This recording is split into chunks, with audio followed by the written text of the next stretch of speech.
They say the temple was a place where the gods protected the innocent. But that day, no divine hand reached out to stop the blade. A young girl dragged through the burning sun of Ephesus. Her black hair tangled, her bare feet bleeding, and her eyes, not begging, not crying, just staring. Her name was Arsinoe.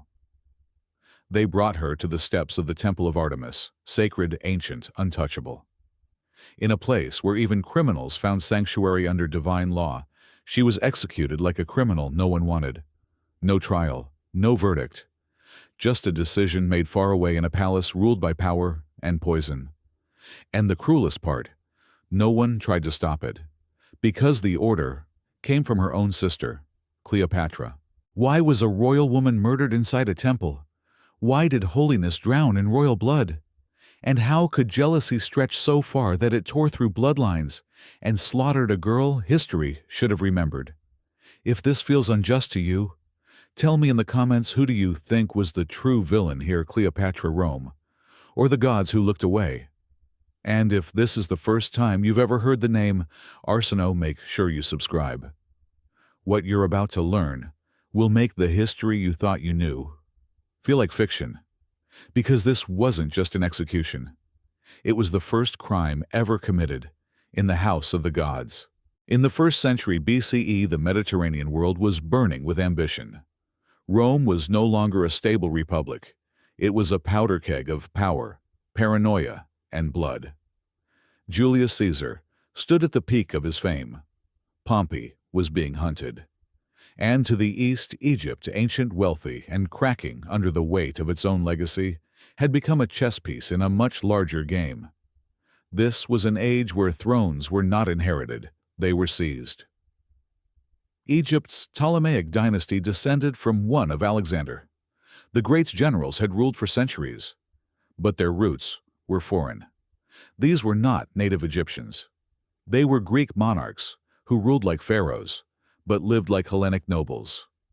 And within that crumbling world of incestuous marriages, whispered plots, and golden deception, a girl was born. Arsinoe IV, princess of the Ptolemaic bloodline, came into the world around 63 BCE. She shared both father and mother with Cleopatra VII, the woman who would become a legend of seduction, power, and ruin. But they didn't grow up like sisters. They weren't raised to share toys or bedtime stories. They were raised as rivals, trained to survive a court where a smile could be poison and a step too slow could mean death. They learned to lie before they learned to write, to calculate before they dared to trust. Cleopatra was brilliant, her father's favorite. She spoke more than 7 languages, moved through politics like a dancer through fire. Arsinoe quieter, less favored. But don't mistake quiet for weakness. Even in darkness, fragile branches reach for the light. When their father, Ptolemy IV, died, Egypt fell into chaos. According to Ptolemaic custom, women could rule, but never alone. Cleopatra was declared co-ruler with her younger brother Ptolemy III, a child easily manipulated. But Cleopatra wouldn't share. She wanted not just the crown, but the control. And as with all crumbling dynasties, ambition gave way to war. Arsinoe, still just a teenager, was swept into the storm like a pawn no one expected to move. No one thought she posed a threat. But that was their first mistake. When Cleopatra was forced into exile, cast out of Alexandria by political enemies, Arsinoe suddenly became useful. A young princess, royal blood, not aligned with Rome. She was the perfect symbol for an Egypt without Cleopatra. And then Caesar arrived. Julius Caesar stepped into Alexandria not just with soldiers, but with a command: restore Cleopatra to the throne. She had, after all, shown herself to be amenable to Rome's interests. From that moment on, Arsinoe's fate no longer rested in the hands of gods or family. It was clenched tightly in the fist of Rome. She would never wear the crown. But the mere possibility of what she could become, a queen, a rival, a rallying cry, made her dangerous. And in the very temple where she may have once prayed as a child, she would one day be condemned to die. The streets of Alexandria echoed with tension. Whispers filled the corners of the city. Like smoke, Cleopatra had returned not alone, but with Roman legions behind her. And by her side was a man no one dared provoke, Gaius Julius Caesar. He arrived not as a guest, but as a storm. Caesar brought not only swords but judgments, and the authority of Rome.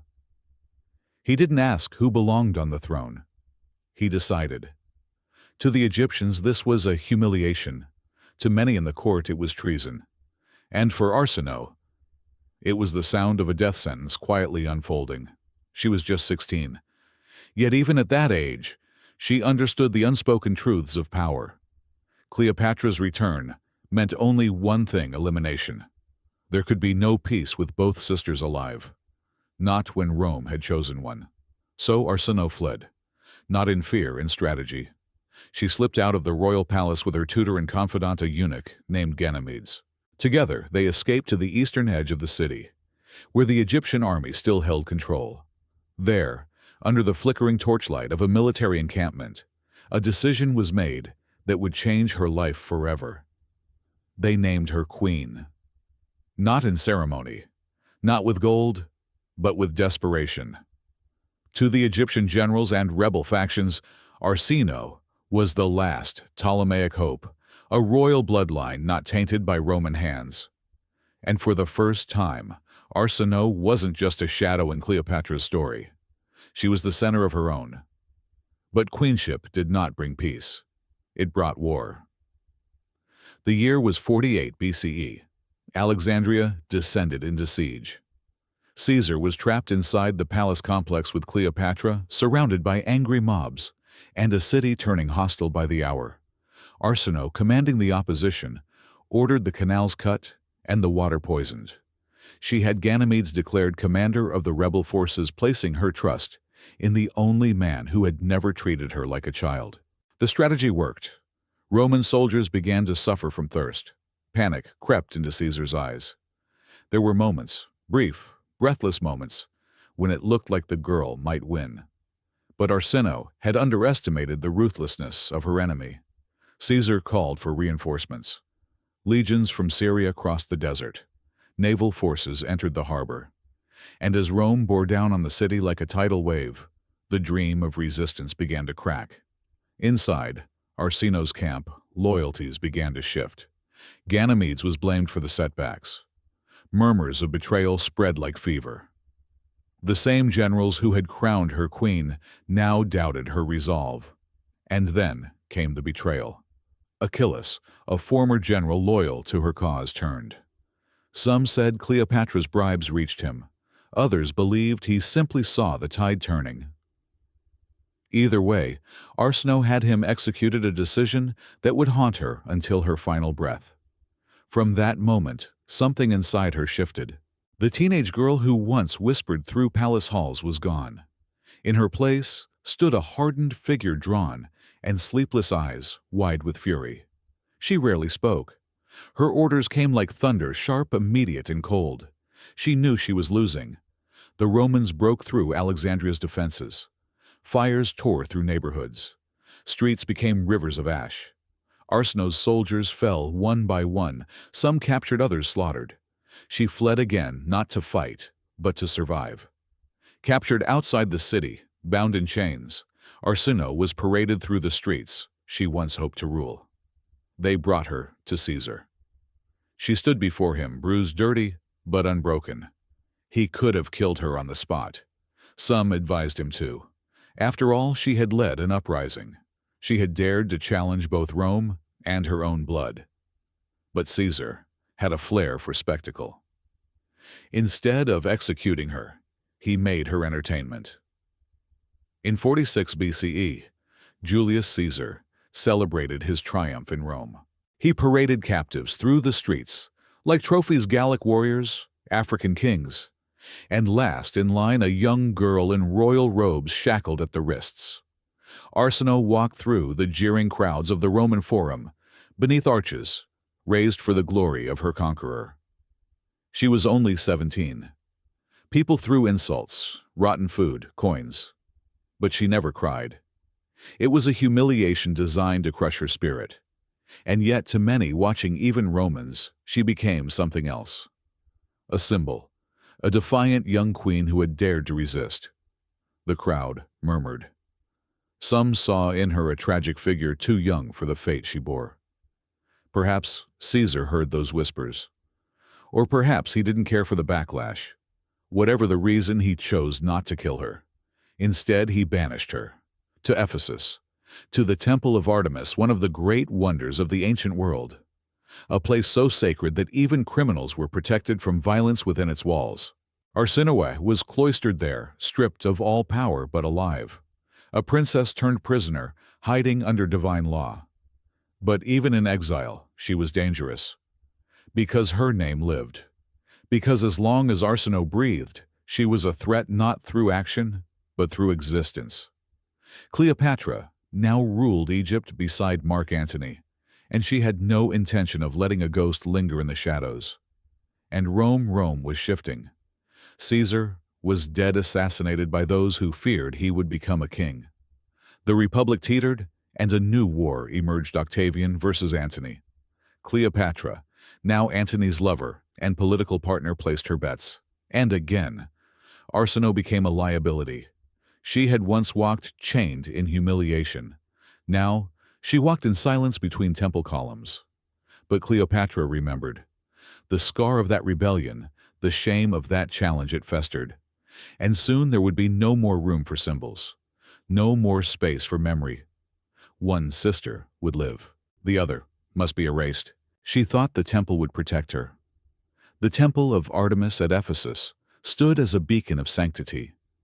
Its columns soared toward heaven, white marble, etched with ancient vows. Here, no blood could be spilled. Not even the cruelest kings dared violate its walls. Criminals, beggars, fugitives, all were safe within the goddess's shadow. And so Arsinoe lived. Not freely, but safely. Her chambers were simple, her robes plain. But there was peace, the scent of incense, the quiet chants of priestesses, the soft rustle of wind through the olive trees beyond the altar. Years passed, long enough that her face began to fade from memory, long enough for her name to soften from threat to myth. But Cleopatra had not forgotten. To the Queen of Egypt, Arsinoe was unfinished business. A ghost that had once humiliated her before the Roman world. A reminder that her crown had been contested. That her sister, once dragged in chains through a Roman parade, still breathed. And in Cleopatra's world, no loose ends were left to dangle. It was now 41 BCE. Mark Antony, triumvir of Rome, lover of Cleopatra, and ruler of the East, held the power of life and death across half the empire. Cleopatra whispered into his ear, and he listened. As always. We do not know exactly how the command was given. There is no surviving letter, no scroll with a signature. But the outcome is clear. Antony ordered the execution of Arsinoe. It was unprecedented. Sacred law forbade bloodshed within the temple. For centuries, no one had dared violate that sanctuary. Even hardened Roman generals had honored its peace, but not Antony. And not for Cleopatra. A group of Roman soldiers, or perhaps assassins in plain clothes, entered Ephesus quietly. No fanfare, no official decree, just silence and cold purpose. They found her in the temple grounds. Maybe she was walking. Maybe she was praying. Maybe she knew they were coming. We don't know her last words, but we know she didn't resist. There was no crowd, no trial, no spectacle. Only columns bearing witness, only stone that would never speak. They struck her down on the temple steps, blood on marble. The unthinkable had happened. A woman of royal blood under divine protection was murdered in one of the holiest places in the ancient world. Not by order of justice, but by vengeance. She was just 20 years old. The priests were horrified, the sanctuary defiled. But Rome did not care, and neither did Egypt. The body was taken away quietly, efficiently. Some say she was buried nearby in an unmarked tomb. Others say her remains were removed from sacred soil, dumped in secrecy to avoid unrest. No monument was raised, no funeral procession, no songs, only silence. And in Alexandria, Cleopatra ruled on. When news of Arsinoe's death reached the world beyond, there were murmurs of outrage not just for the killing, but for the location. Even the Roman Senate reportedly found it troubling. But Antony did not answer for it. Cleopatra was never accused. It was a crime too distant, too quiet, too buried in politics. And so it became a ghost story, a story told in hushed tones of the young queen who once defied an empire, only to be slaughtered where even criminals found peace. Some say it haunted Cleopatra, that in her final days as her own empire crumbled, the face she saw in her dreams wasn't Caesar's. It wasn't Antony's, it was Arsinoe's. Staring, unblinking. Because even in death, Arsinoe became something greater than Cleopatra ever expected. She became a martyr, not for religion, not even for Egypt, but for justice, for the sacred, for the idea that there must be some place in this world where power cannot reach, and that place had been defiled. Her murder was more than a political move. It was a desecration, a warning to anyone who thought temples were stronger than thrones. And yet, the gods remain silent. History does not mourn Arsinoe. After her murder, her name faded. No statues were raised in her honor. No scribes recorded her virtues. Official accounts spoke more of Cleopatra's beauty than of the sister she had exiled, hunted, and erased. There were no historians to defend her, no poets to grieve her loss. And that was the point. Her memory was meant to die alongside her. The Ptolemaic dynasty, once a beacon of power and extravagance, soon collapsed into ruin. Mark Antony and Cleopatra, bound by love and ambition, would fall only a few years later, their suicides marking the end of Egypt's royal line and the rise of Rome's imperial age. But Arsinoe, she remained in shadow. No tomb was ever confirmed. No grave was honored. Only whispers remained, fragments, questions, traces left in dust and stone. Centuries passed. Then, in 1926, archaeologists working near the ruins of the Artemis Temple uncovered a mysterious burial. Inside was a young woman, roughly 15 to 20 years old at the time of her death. The tomb was unusual, not Roman, not local. The bones told a strange story, a mixed ancestry, possibly African and Mediterranean. A girl of foreign blood, buried where no one expected her. Some speculated it could be Arsinoe. The evidence was far from conclusive. The skull had been lost. DNA was impossible to extract. But the very idea that the forgotten sister of Cleopatra might have been found reignited the conversation. And that may be the cruelest part of all, that we remember her not for who she was, but for how she died. A rebel queen, a teenage pawn, a prisoner of sacred law, a girl who dared for one brief moment to stand against the two most powerful empires in her world, Egypt and Rome, and say no. She didn't win. She wasn't glorified.